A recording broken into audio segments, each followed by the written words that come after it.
안녕하세요. 저는 천안에 사는 50대 여성이에요. 어려서 집안 어른들의 약속으로 인해 지금의 남편을 만나 결혼을 했어요.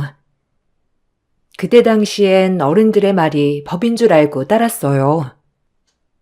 한눈에 봐도 나쁘지 않은 상대였습니다. 저희 할아버지 옛 고향 친구의 손자였는데 집도 대대로 가수원을 하고 물려받은 재산이며 땅이며 많은 노다지 집이라고 했어요. 남편도 절 처음 보자마자 바로 한눈에 반했는지 바로 프로포즈를 하더라고요. 저도 그런 남편이 싫지는 않았죠. 그렇게 시작되었어요. 결혼이란 다 똑같은 거지라고 생각하며 어른들의 말을 순순히 따르고 결혼을 했어요. 사실 그 시점에 아버지가 많이 아프시기도 했고 얼른 하나뿐인 딸이 결혼하는 걸 보고 싶어 하기도 했거든요. 저 역시 얼굴도 준수하고 키도 크고 훤칠한 남편을 보자마자 얼마나 좋던지 아직도 그때가 생생한 기억이 있어요.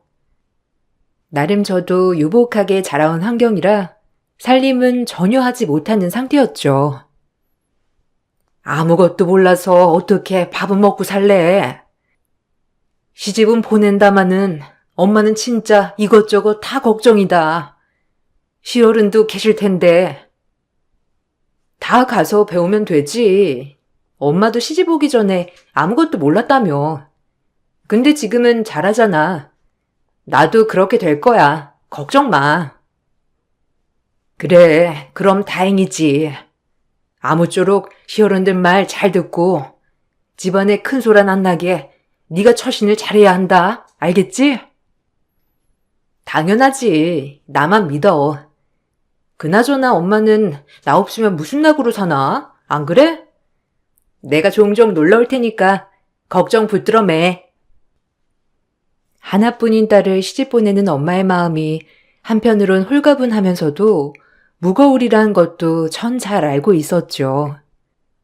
다행히 시어른들이 저를 무척이나 예뻐해 주셔서 저희 부모님은 걱정을 한시름 덜 수 있었어요. 그렇게 남편과 얼마 안 있다가 결혼식이 진행되었고 처음엔 굉장히 잘 맞았어요. 하지만 남편은 굉장한 여성 편력이 있는 사람이었어요. 결혼 전에도 여자 문제도 많이 일으켰었고 집안의 재산을 생각해서 일도 게을리하는 사람이었죠. 결혼을 하면 달라질까 생각했던 시부모님도 결혼 후 똑같은 남편의 모습에 저에게 새삼 미안해하는 일이 다반사였어요. 처음엔 적응도 되지 않고 내가 어떻게 살아갈까 이런 막막함이 있더라고요. 그래도 다행인 건 저를 만난 후 여자 문제는 일으키지 않았고 그저 일을 하지 않는다는 거, 저에게 막말을 일삼는다는 게 문제였어요. 아니, 여자 문제는 제가 딱히 눈으로 보지 않았기 때문에 아닐 거라고 당연히 믿었었죠. 그것이 부부의 미덕이라 생각했거든요. 미안하다, 아가야. 제가 아직 사람이 덜 돼가지고 아무리 혼내고 달러봐도 소용이 없는 게 참 안타까워. 아니에요. 어머님도 하실 만큼 하시는데요, 뭐. 본인 하기 나름이죠. 전 괜찮아요. 시간이 지나면 성훈 씨도 정신 차릴 거예요. 무슨 일이 있으면 나한테 얘기해. 내가 철저히 네 편인 거 알지? 우리 성훈이 너에 비하면 한없이 모자란 애야. 그렇게 좋게 봐주시니 저야 감사하죠. 어머님 아니었으면 아마 이 집에 시집 온 걸 후회했을 거예요. 어머님은 그 정도예요. 누구보다 인내심이 강했던 저는 시간이 지나면 남편이 제자리를 찾을 거라고 생각했어요. 그리고 처음에 남편을 굉장히 좋게 봤던 면도 있었기 때문에 조금은 참을 수 있었습니다. 아마 본심은 안 그런데 그냥 원래가 표현 방식이 저렇게 무뚝뚝하구나라고 생각하며 위안을 삼는 날도 많았어요. 하지만 제가 그냥 넘어가면 넘어갈수록 남편은 더욱더 망나니처럼 나오기 시작했어요. 어제는 누구랑 술 마신 거야? 누구랑 마셨길래 이 아침에 들어오냐고. 어른들이랑 다 같이 사는 집에서 너무한 거 아니야? 네가 무슨 상관인데? 마누라 노릇한다 이거냐? 나한테 신경 꺼. 난 자유로운 사람이야. 알겠어? 나한테 간섭하지 마. 뭐? 간섭이라니? 우리 부부야. 어떻게 내가 당신 귀가 시간 같은 거 얘기도 못해? 그럴 거면 결혼 왜 했어? 왜 했냔 말이야. 그만 땡땡거려. 결혼은 너 혼자 했냐? 나도 너한테 불만 많다 이거야. 아주 쟤 혼자 피해자인 것처럼 맨날 땡땡거리고 있어. 그래, 오늘 다 말해보자. 그렇게 불만이 많으셔? 뭔데? 말해봐. 내가 도대체 얼마나 잘못을 했길래 불만이 있는지.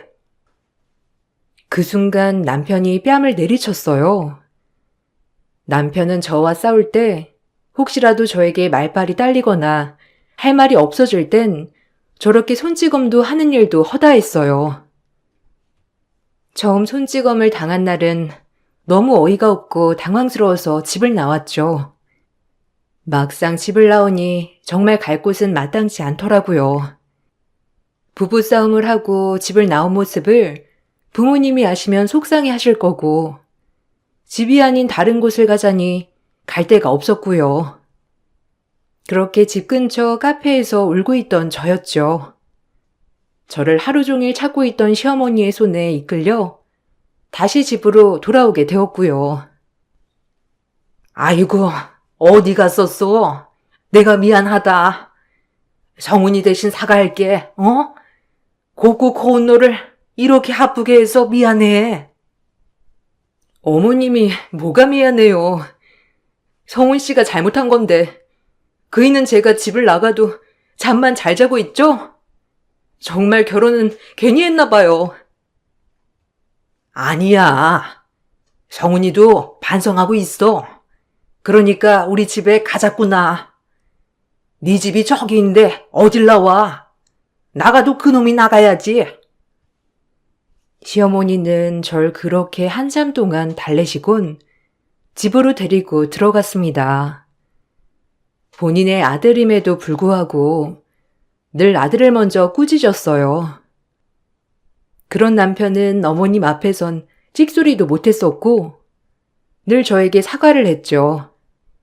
다신 안 그러겠다고 말이에요. 그렇게 매번 반복되었어요. 참 지금 생각해도 어머님에게 너무 고마운 나날이었어요. 어머님만이 저의 유일한 버팀목이 되어주셨거든요. 참 감사한 분이죠. 얘, 어디 여자를 때리니? 너 내가 그렇게 가르치더냐? 새아기, 괜찮니? 아휴, 내가 못 살아. 남의 집 귀한 딸 데려다가 이게 지금 무슨 짓이야? 그럴 거면 나가 죽어 이 녀석아. 지형 세 발의 피도 못 따라가는 놈 같으니라고. 어휴, 망신스러워. 죄송해요. 여보, 미안해. 내가 잠깐 미쳤었나 봐. 술을 너무 많이 먹어서 다신 안 그럴게. 그러니까 한 번만 용서해줘, 어? 다시 한번 이 집에서 이런 일이 일어나면 네가 쫓겨날 줄 알아. 무일푼으로, 알겠어? 새아기 털끝 하나라도 건드려봐라. 어디 망신스러워서 남자가 힘쓸 데가 없어 여자를 때려? 어휴, 창피하다 정말. 아무짝에도 쓸모없는 놈 같으니라고. 항상 부부싸움에 있어서는 시부모님은 오로지 제 편이었기 때문에 남편과 싸움이 날 때면 시어머니는 남편을 나무라셨죠.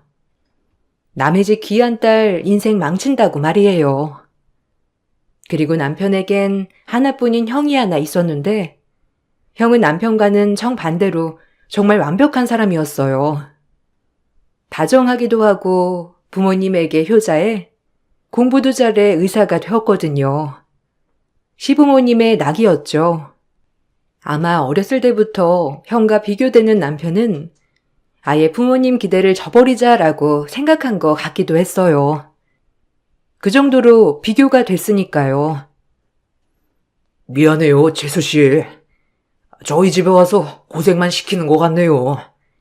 저놈이 철이 없어서 재수씨한테 걱정거리만 안겨드리는 것 같아요. 아니에요.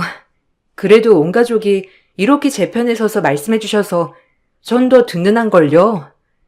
성훈 씨도 시간이 지나면 괜찮아지겠죠. 곧 있으면 제가 외국에 가야 하는데 마음이 안 편하네요. 어머니도 재수씨 걱정 많이 하시고 힘내세요, 재수씨. 이렇게 제 자신을 위로하고 살았죠. 다행히 시댁 식구들 모두 정말 좋으신 분이었기 때문에 가능한 일이었어요. 과거로 돌아간다면 남편이랑은 절대 다시 만나긴 싫다가도 시댁 식구들은 또다시 만나고 싶을 정도였으니까요. 그렇게 이 삶에 익숙해질 때쯤 전 아이를 가졌어요. 남편과 쏙 빼닮은 아들이었죠. 처음 아이를 가지고 아이를 낳았을 때 남편도 얼마나 좋아하던지. 철없던 남편도 이제 아이 아빠가 되었으니 조금 더 가정적이 되려나 싶은 마음에 저조차도 기대되는 나날이었어요. 아, 이게 내 아이러니. 고맙다. 그리고 미안해. 내가 좋은 아빠가 되도록 노력할게. 그동안 많이 힘들었지? 미안하다. 알면 됐어. 우리 아들 보고 잘해줘. 그리고 이렇게 나한테 따뜻하게 말해줘서 고맙고 우리 다시 시작해보자. 알겠지? 그동안 내가 뭔 짓을 한 건지. 우리 아들 얼굴 보니까 정신이 번쩍 드네. 이렇게 멋지게 낳아줘서 너무 고맙다. 아이를 낳고 나니 남편은 조금 변한 듯 했어요. 일도 대충대충 하던 사람이 이제는 착실하게 일도 하려고 하고 아이에게 부끄럽지 않은 아빠의 모습을 보여주려고 하는 것 같았어요. 아이가 태어나고 3, 4개월이 얼마나 행복했는지 몰라요. 하지만 그것도 잠시 남편은 일을 잘 다니다가 또 그만두고 중간에 집에 오기 시작했죠. 천성이 게으른 사람이었어요. 처음엔 아이가 태어났으니 당연히 변하겠지라고 생각했던 제 마음도 싸늘히 식어가기 시작하더라고요. 얼마나 한심하던지. 도저히 못 해먹겠네. 나랑 안 맞아. 나는 누구 밑에서 일할 사람이 아니라니까. 엄마가 미리 재산 하나 좀 떼어주면 장사나 시작해 볼 텐데. 그것도 쉽지 않고 진짜 죽겠네. 엄마가 당신 예뻐하시니까 당신이 말 좀 해보면 어때? 그래도 나도 나름 아빠인데 뭐 하나 번듯하게 꾸려나가야 하지 않겠어? 난 남 밑에서 일 못하는 스타일이야. 진짜 안 맞아.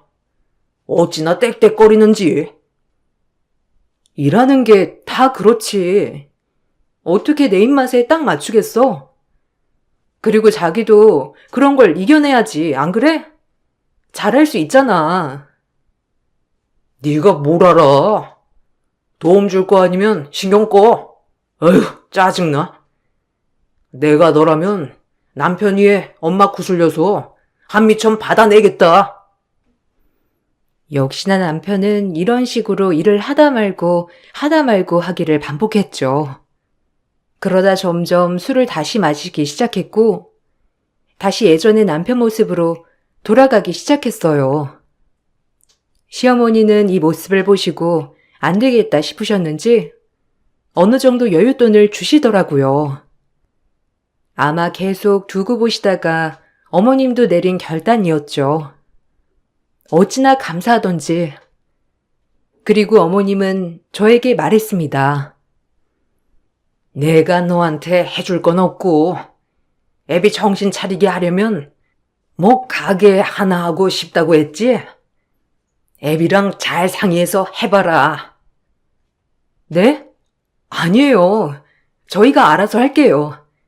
다달이 생활비도 주시는데 가게 차릴 돈까지 어머님 넣어두세요. 정말 괜찮아요. 네 얼굴 봐서 주는 거야. 애비만 생각하면 절대 안 주지. 우리 손주랑 너 봐서 해주는 거다. 그러니까 가게 하나 해봐. 감사합니다. 그이가 참 좋아할 거예요. 그래도 자기 가게 하나 하는 게 소원이었으니까요. 어머니, 감사해요, 정말. 어머님은 저와 제 아들을 생각하여 가게 하나 낼 돈을 턱하니 주셨고, 전 이 돈을 받고 얼마나 죄송했는지 몰라요. 그렇게 남편에게 돈을 주니 남편은 입이 귀에 걸린 듯 다시 한번 열심히 해보겠다고 입이 닳도록 얘기했어요. 전 속는 셈 치고 이번에도 남편을 믿어보기로 했습니다. 그렇게 남편은 휴대폰 대리점을 하나 내고 그렇게 원하던 사장이 되었어요. 이제 본인 가게를 차렸으니 더욱더 아빠의 모습, 가장의 모습이 되기만을 간절히 바랬습니다. 그게 저의 소망이었거든요. 거봐. 엄마가 나는 안 믿어도 너 얼굴 보고 주신다고 했잖아. 고맙다.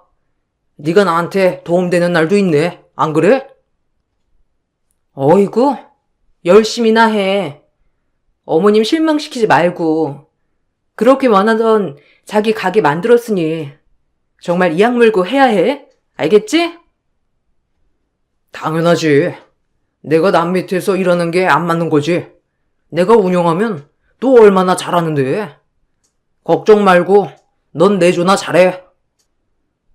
저도 아이를 낳은 지 얼마 되진 않았지만 남편을 도와 휴대폰 매장을 도와주었어요. 처음엔 참 바쁘게도 지냈고 장사도 제법 잘 되어 시부모님을 볼 면목도 생겼죠. 시부모님도 이제서야 둘째내가 잘 풀린다며 얼마나 좋아하셨는지. 남편도 점점 가게가 잘 되자 본인도 어깨가 으쓱한지 참 좋아하더라고요. 저 역시도 그런 남편을 보는 게 참 좋기도 했고요. 그네도 외국으로 무슨 교환교수인가 해서 갔는데 그나마 둘째 너네가 이렇게 자리를 잡으니까 다행이다. 그러게요. 아주버님 없으면 어머님 얼마나 적적하실까 했는데 그나마 태용 아빠가 이제 좀 열심히 해서 다행이에요. 뭐 큰애야. 내가 어렸을 때부터 걱정도 안 했어. 얌전하고 공부도 잘하고. 내가 잘못이지. 둘째는 내 아픈 손가락이야. 내가 어려서 너무 혼을 많이 내서 그런 것 같기도 하고. 다 내가 죄인이지. 에휴, 너한테도 미안하다. 저런 애를. 그렇죠. 어머님 마음이 오죽하셨겠어요. 제가 옆에서 뒷바라지 잘할 테니 어머님도 한시름 놓으세요. 아셨죠? 제가 태용 아빠 더 열심히 하는 거 도와줄게요. 그러니까 어머님은 이제 걱정 붙들어 매시고 어머님 건강만 살피세요. 그렇게 점차 저희 집도 이제서야 자리를 잡아가는 듯해 보였어요.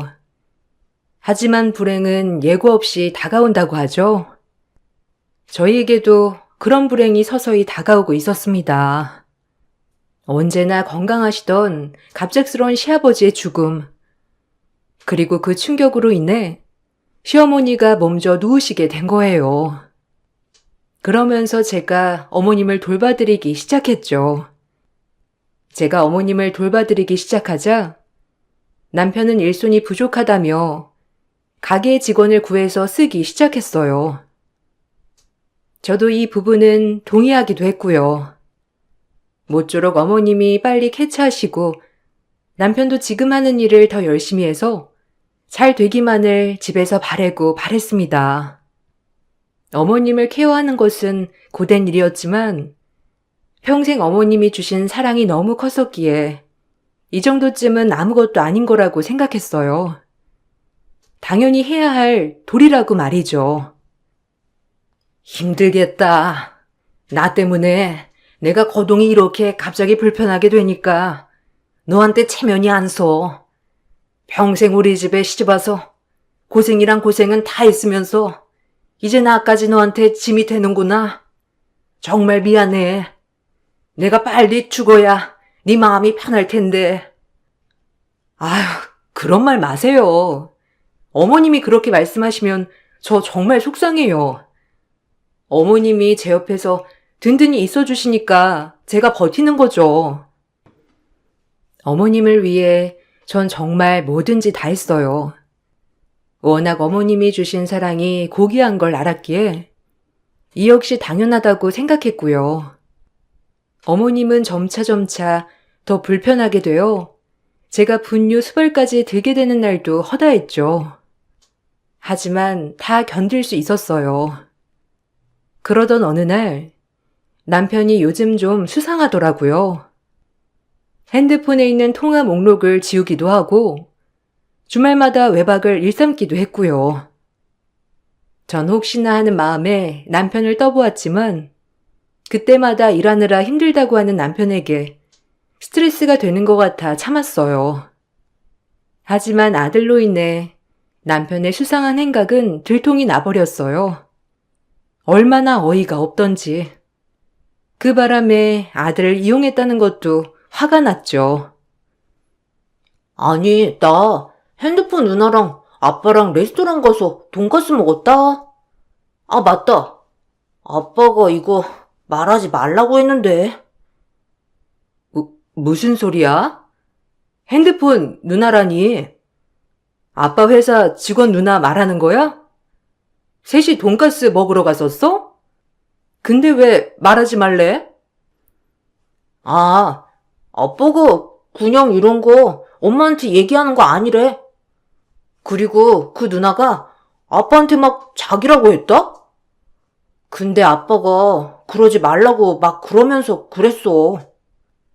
엄마, 이거 아빠한테 얘기하면 절대 안 돼. 알겠지? 비밀이라 그랬단 말이야. 어?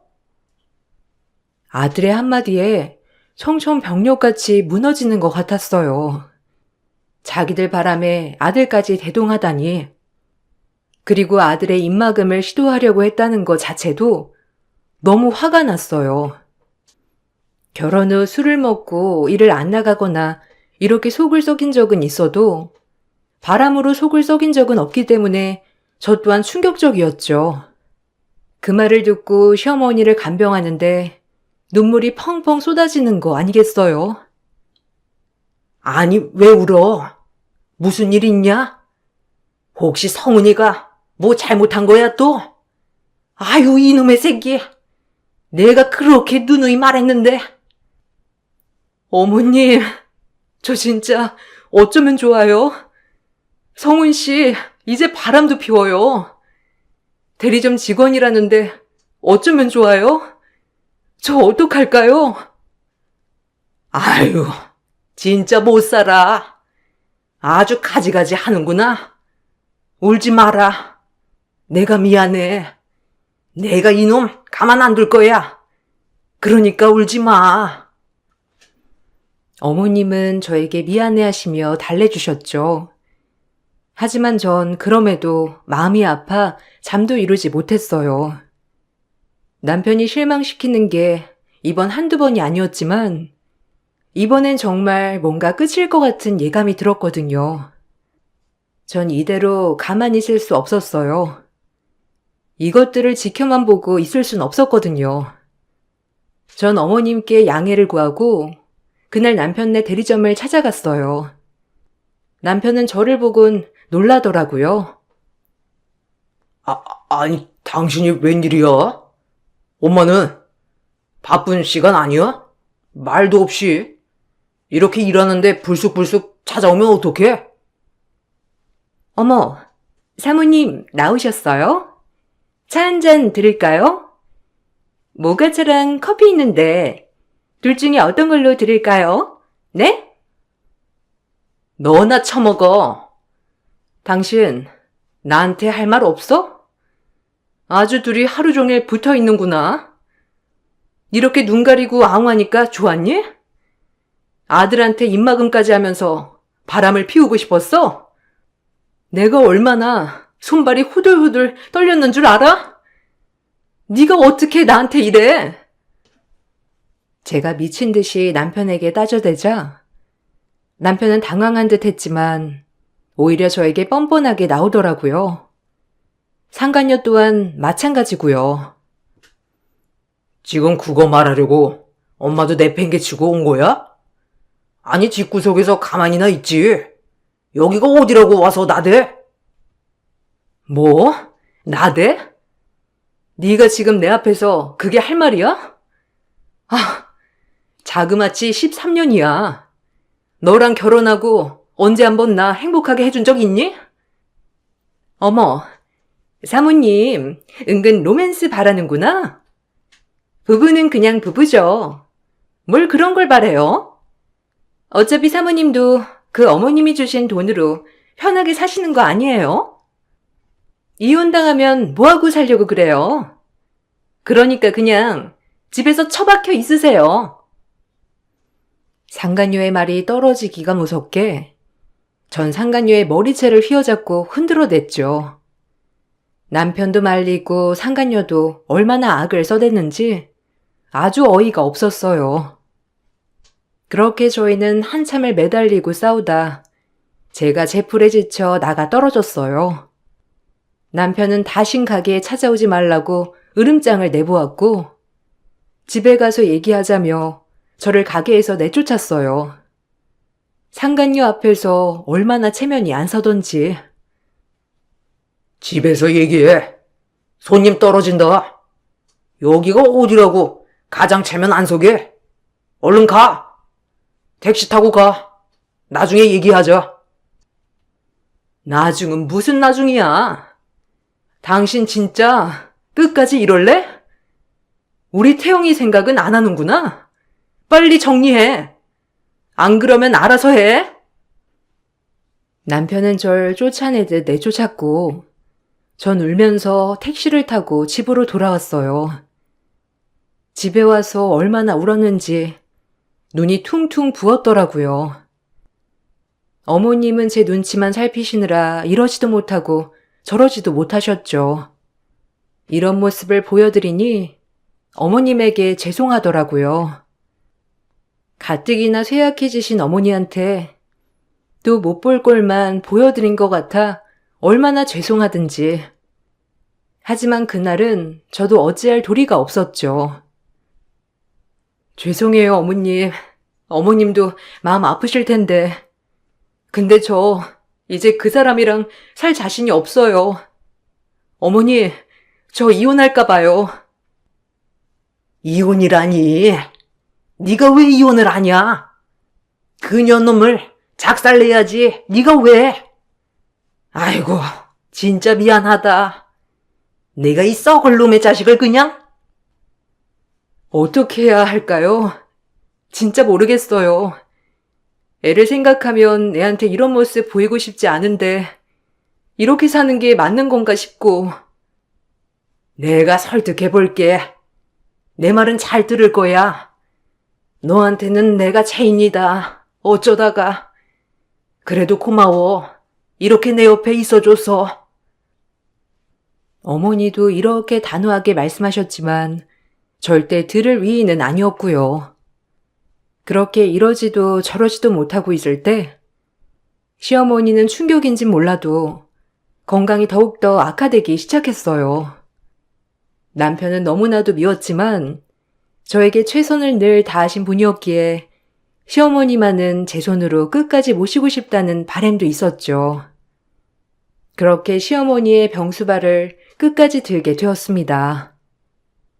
거의 막판에 가서는 어머님이 저까지 못 알아볼 정도로 많이 쇠약해지시기도 하셨지만 그래도 어린아이처럼 귀엽기만 했어요.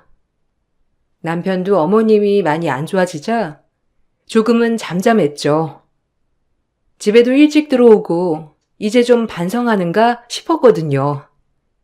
그렇게 어머님의 간병을 하던 어느 날 어머님은 제 옆에서 주무시다가 돌아가셨습니다. 그렇게 어머니와의 마지막 이별이 되었어요. 어머님, 감사합니다. 어머님 덕분에 행복했어요. 이렇게 옆에 계셔주셔서 감사해요. 어머니, 좋은 곳으로 가세요. 할머니, 죽지 마요. 일어나란 말이에요. 엄마, 이제 할머니 없는 거야? 거짓말. 할머니, 일어나요. 어머니가 돌아가시고 전 부랴부랴 남편과 미국에 있는 시숙에게 얘기하여 장례 준비를 하기 시작했어요. 그리고 장례식을 차례차례 준비하고 있을 때 장례식장 전광판에 며느리 옆 이름을 그 핸드폰 가게 상간녀 이름을 올린 것이 아니겠어요? 전 그 모습을 보고 눈이 돌더라고요. 그리고 상간녀가 장례식에 도착하여 상복을 입는 것을 보자 너무 어이가 없었죠. 이게 뭐 하는 짓이야? 며느리? 지금 며느리라고 한 거야? 당신 제정신이야? 태영이가 보면 무슨 생각을 하겠어? 너도 생각이 있는 년이니? 지금 이게 둘이 뭐 하는 짓이야? 진짜 당신은 정말 갱생불가의 인간이구나. 정말이지 최악이야. 넌 간병인이지 아니었나? 나한테 너는 그냥 엄마 간병인 그 이상도 그 이하도 아니야. 그러니까 적당히 빠져. 이제 사람들 조문 올 건데 좀 빠져야 하지 않겠냐? 며느리가 둘이면 웃기잖아. 간병인은 빠지세요. 이제 너랑도 끝이야. 어머, 어떡해요? 뭐 오빠한테 얘기해서 양육권, 친권 다 가져가요. 저야 오빠랑 새 출발하면 그만이니까. 그래, 다 가져가. 그냥 내 눈앞에서만 사라져라. 이제 네 꼴 보기도 지긋지긋하다. 얼른 나가. 네가 상복 입으면 사람들이 뭐라고 하겠어? 아주 돌았구나. 너네가 날 물로 봤어, 안 그래? 내가 가만히 있을 것 같아? 나쁜 것들. 너네 내가 가만 안 둬, 알겠어? 버러지 같은 것들. 전 분이 안 풀려 남편과 상간녀에게 악다구니를 쓰며 요란을 떨었지만 남편은 그런 저를 끌어내려고만 했어요. 그렇게 망연자실 앉아서 울고 있을 때 급하게 귀국한 시숙이 제게 오더라고요. 그러더니 전광판에 며느리 이름을 보고 크게 대로하셨죠. 시숙은 곧장 저에게 다가와 저를 일으켜 세우곤 말했습니다. 그리고 오로지 저의 편이 돼주겠다고 옆에서 말을 하였어요. 정말 상종 못할 인간들이네요. 재수씨, 미안합니다. 일어나세요. 그리고 고마웠어요. 울지 말고 일어나세요. 아주버님, 오셨어요? 저까지 저기 들어가면 조문 온 사람들이 뭐라고 생각하겠어요. 어머님도 그걸 바라시는 건 아닐 테고. 저희 집 며느리는 재수씨 한 사람뿐이에요. 엄마가 인정한 사람이기도 하고요. 저랑 같이 들어가요. 일어나세요. 저를 부축해 빈소로 들어간 시숙은 도착하자마자 제 남편의 뺨을 날렸죠. 그리고 상간녀를 위아래로 훑더니 아주 크게 웃더라고요. 전 순간 제 눈으로 뭘 본 건가 했고 한편으론 시숙한테 너무 고맙기도 했습니다. 그렇게 시숙은 저의 편이었거든요. 한심한 새끼. 너까지 게 재수씨 없으면 날개를 펼칠 수 있을 것 같아? 내 동생이지만 이젠 연을 끊어야겠다. 이건 사람 새끼가 아니지. 재수씨가 우리 집에 어떻게 했는데?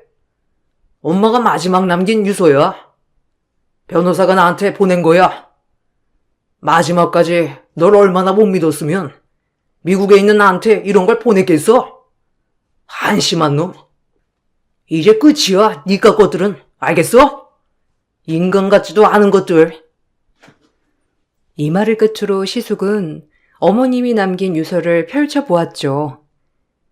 그 유서에는 모든 재산의 반을 아주버님 그리고 저에게 상속한다는 내용이 있었어요.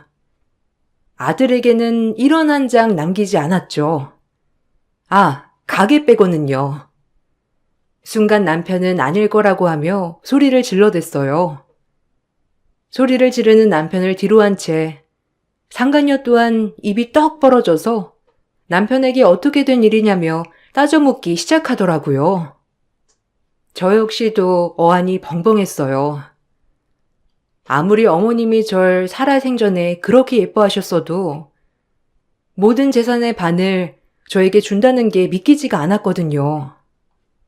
하지만 시숙은 어머님이 저에게 참 많이 고마워하고 미안해했다고 말을 하며 받을 가치가 있다고 했어요.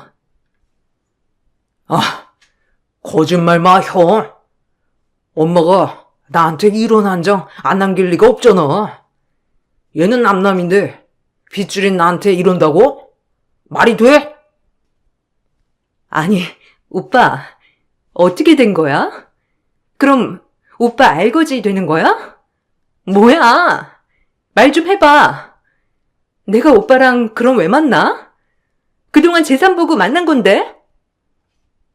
둘이 아주 잘 어울리네. 한 쌍의 인꼬 같아. 재수씨, 얘랑 당장 이혼하고 새 인생 사세요. 태영이 데리고. 제가 재수씨한테 하고 싶은 말이에요. 그동안 저희 집에 와서 고생만 했죠? 미안합니다. 엄마가 가장 미안하다고 전해달라고 하셨어요. 돈으로 보상할 순 없지만 그래도 엄마의 마음이에요. 그리고 감사합니다. 마지막까지 엄마 지켜주셔서 정말 감사해요. 아, 이거 아니잖아. 여보, 아니, 저거 전광판 당장 바꿀게. 내가 미쳤었나봐. 우리한텐 태영이가 있잖아, 어? 뭐? 그럼 나는, 내가 미쳤지. 유부남 뭐가 좋다고? 쓰레기 새끼. 갱생 불가야 너는. 나한테 연락하지 마. 이제 와서? 어머님 재산 반이 다 나한테 온다니까. 이제 와서 여보래? 아니, 넌 이미 기회를 잃었어. 태영이도 버렸잖아. 2년이랑 같이 산다고 나보고 양육권 친권 가져가라며. 넌 아빠 자격 상실이야. 장례 끝나고 소송 들어갈 줄 알아. 이 끔찍한 놈아. 미안해. 아니, 내가 쟤한테 홀려가지고 진짜 말이 안 된다니까. 아니, 우리 겪은 세월이 있는데 그래. 엄마도 우리 이혼은 바라지 않으실 거야. 그러려고 너한테 설마 재산을 주셨겠어? 엄마 봐서라도 제발 나 좀 살려주라. 그래도 우리 엄마 아들인데. 한심한 자식. 지복을 발로 차는 놈. 넌 재수씨 얼굴 보는 거 자체가 뻔뻔한 놈이다. 나 역시도 너랑은 이제 끝인 것만 알아둬. 상간녀는 남편에게 소리를 지르고 장례식을 박차고 나가버렸어요. 아마 돈 없는 남편, 더 이상 만날 필요가 없다고 생각했겠죠. 그리고 남편은 갑작스럽게 태도를 돌변하기 시작했고, 전 너무 어이가 없었죠. 재산반이 나한테 상속된다는 말에 손바닥 뒤집듯 비는 남편이 우스웠고, 그런 남편과 정말 모든 걸 끝내야겠다고 다짐했어요. 전 남편을 뿌리치며 말했어요. 화가 났거든요. 아니, 너랑 끝이야. 어머님 장례식장에서 이렇게 소란 피우고 싶지 않지만 네가 인간이니? 넌 인간이길 포기한 놈이야. 재수씨, 잘 생각했어요. 저놈도 이제 아무 그늘 없는 데서 고생 좀 해봐야 해요. 평생을 지복을 발로 차는 놈. 한심해. 당신 어머님 때문에 버텼어. 그리고 당신 가족들 때문에. 당신 같은 사람 진작에 내가 폐기 처분했어야 하는데. 어머님 때문에 지금까지 참고 산 줄만 알아. 인간 같지도 않은 놈. 아비 될 자격도 없는 놈. 네 입에서 이제 내 이름 부르지도 마. 그렇게 소란스럽던 장례식이 끝이 났고 전 남편에게 소장을 보내 이혼을 준비했습니다. 정말 고맙게도 시숙은 제 친오빠처럼 절 살뜰히 챙겨주었고 돌아가신 어머님을 생각하면 이 결정이 옳은 건가 싶었지만 시숙은 이제 제 행복만을 어머님이 바라실 거라고 안심을 시켜주었어요. 그렇게 남편과 이혼을 했습니다. 끝까지 이혼을 해주지 않으려고 했던 남편은 변호사 선임을 통해 결국 이혼을 해주었죠. 전 양육권, 친권 모두 제가 갖게 되었어요. 그리고 아들과 단둘이 새 인생을 시작했어요. 중간에 남편이 재산을 조금이라도 가져오겠다며 소송을 걸겠다고 으름장을 놓았지만 시숙께서 본인과도 절연하고 싶으면 그렇게 하라고 말씀을 해주시고 남편을 설득했죠. 이제라도 저와 아들이 새 삶을 살 수 있게 도와주자면서 말이에요. 얼마나 고마운지 몰라요. 시숙은 돌아가신 어머님의 심성을 그대로 물려받은 분이었어요. 남편은 본인의 아들 때문인지 정말 하나밖에 없는 형까지 잃을까봐 무서운 두려움 때문인지 더 이상의 말은 없었습니다. 그리고 전 아이와 둘이 독립을 하고 이혼을 했기 때문에 면접 때만 남편을 보여주었지만 아이가 크자 아빠를 별로 보고 싶어 하지 않아 아빠와는 서서히 멀어졌고요. 다행히도 한부모 가정임에도 불구하고 아들은 정말 잘 자라주어 지금 Y대학교 생명공학과 입학을 앞두고 있습니다. 그리고 전 시어머니가 남겨주신 재산을 잘 분배해 재테크도 열심히 하고 있고 어렵지 않은 생활을 하며 살고 있죠. 참 감사한 마음이 들어요. 시숙과 아들은 종종 연락도 하고 지내기도 하고요. 저희 시숙도 저에겐 감사한 사람이죠. 남편 때문에 만나게 된 인연들이지만 저한텐 그 누구보다도 값진 인연들이 되었네요. 여러분들도 지금 맺은 소중한 인연 놓치지 마시고 행복하시길 빌게요. 그럼 글을 마치겠습니다. 읽어주셔서 감사드려요.